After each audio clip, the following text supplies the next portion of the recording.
జై గురుదేవ. ఆచమనము అయిపోయిన తర్వాత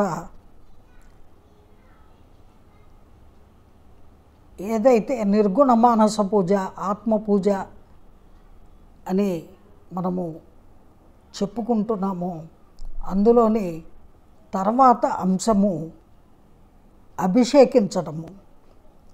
ఆ అభిషేకము ఏ విధంగా చేయాలి అంటే, బ్రహ్మానందము అనే జలముతో ఈ లోకాలన్నీ కూడా నిండి ఉన్నాయి.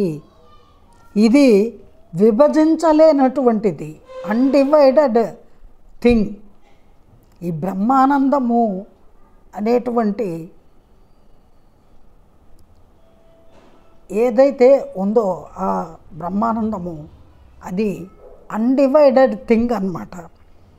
ఆ బ్రహ్మానందము అనే జలముతోటి ఈ లోకాలన్నీ కూడా నిండి ఉన్నాయి, విచ్ ఈజ్ అన్డివైడెడ్ థింగ్. అటువంటి భావనే నీకు అభిషేకముగా సమర్పిస్తున్నాను అని భగవంతుడికి అభిషేకముగా సమర్పించాలి.